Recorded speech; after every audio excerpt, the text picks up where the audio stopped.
வந்து பாத்தீங்கன்னா நம்ம டாக்ஸி புக் பண்ணி பார்த்தா ஏர்போர்ட்டுக்கு போயிட்டு இருக்கிறோம். ஆனா ஏர்போர்ட்ல நம்ம ஒரு 3 மணி நேரத்துக்கு முன்னாடியே இருக்கணும். அதனால நாங்க சீக்கிரமா கிளம்பி ஏர்போர்ட் டிக்கெட்டும் உங்க ஆதார் கார்டும் கையில மறக்காம வச்சுக்கோங்க. ட்ரெஸ்ஸும் அண்ணா கயிறு மட்டும்தான் உங்க இடுப்புல இருக்கணும். மிச்சது எல்லாம் எலக்ட்ரானிக்ஸ் பொருளையும் செக் பண்ணி தான் உள்ள விடுவோம். பாத்தீங்கன்னா நம்ம ஒரு தோசையை 200 ரூபாய்க்கு வாங்கி சாப்பிட்டு பொறுமையா உட்காந்துட்டு பார்த்துட்டு இருந்தோம். அதுக்கப்புறம் பாத்தீங்கன்னா ஃப்ளைட் டிக்கெட்டும் நம்ம எடுத்து செக் பண்ணி பார்த்துட்டு அந்த பஸ்ஸில் ஏறிட்டோம்.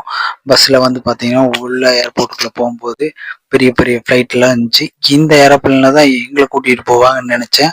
ஆனால் அது இல்லைங்க, நம்மளுக்கு தனி விஐபி விமானம் இருந்துச்சு. அது பார்த்தீங்கன்னா பஞ்சர் போட்டு இருந்தாங்க. அப்படியே ஒரு செல்ஃபியை போட்டு பார்த்தீங்கன்னா நம்ம ஃப்ளைட்டோட வாசப்படியில் ஏற போகிறோம். பொறுமையாக தான் ஏறணும், இல்லைன்னா தள்ளி விட்டுருவாங்க.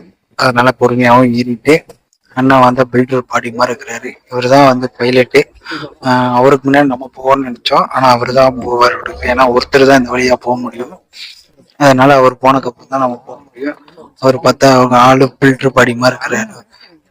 பொறுமையா தான் போறாரு. எல்லாத்தையும் தவிர்த்து விட்டு பாரு. இவர் தான் நம்ம கூட வந்த ஒரு தோஸ்து. அவர் பார்த்தீங்கன்னா அவர் ஜன்னல் ஓர சீட்டு கிட்ட இருந்தாரு. ஜன்னல் ஓர சீட்ல போய் உட்காந்துட்டாரு. அப்புறம் அக்கா செக் பண்ணி பார்த்துட்டு என்னோட டிக்கெட்டை வந்து பண்ணி ஜன்னல் சீட்டில் தான் அப்படின்னு உட்கார சொன்னாங்க. நம்ம பேக்கை மேலே வச்சுட்டு அப்படியே அண்ணன் அந்த பக்கம் உட்காருங்க சொல்லி நம்மளும் போய் ஜன்னல் ஓரமாக உட்காந்தாச்சு. நம்ம உட்காந்து அப்புறம் கொஞ்ச நேரத்தில் நம்ம கிளம்ப போகிறோம். வெயிட் பண்ணி பார்ப்போம்.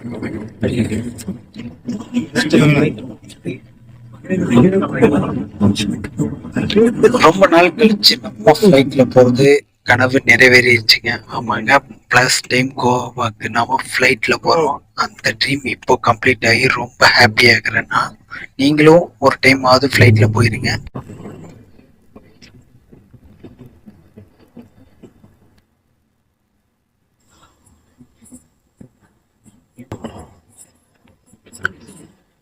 கடைசியா வந்து பாத்தீங்கன்னா நம்ம ஃப்ளைட் டேக் ஆஃப் ஆயிட்டு பொறுமையா போயிட்டு இருக்குதுங்க. வானத்துக்கு மேல போயிட்டோம்னா மேகம் மட்டும் எல்லாம் இப்படிதான் இருக்கும்.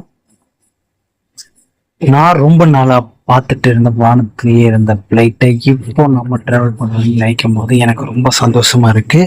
இப்போ வந்து பாத்தீங்கன்னா நம்ம ஃப்ளைட் லேண்ட் ஆயிடுச்சு கோவாக்கு. கோவால என்னென்ன இன்ட்ரெஸ்டிங்கான விஷயம் நடந்துச்சு அதை பத்தி எல்லாத்தையும் நெக்ஸ்ட் வீடியோல சொல்றேன். நம்ம வீடியோ பிடிச்சிருந்தா நம்ம சேனலை சப்ஸ்கிரைப் பண்ணி வச்சுக்கோங்க, இல்லை ஒரு லைக் போட்டுருங்க. கோவாவில் போய் அங்கே என்னென்ன பண்ணோம், என்ன எப்படி எல்லாம் போனோம், இதை பற்றி அடுத்த வீடியோவில் சொல்கிறேன். பாய்.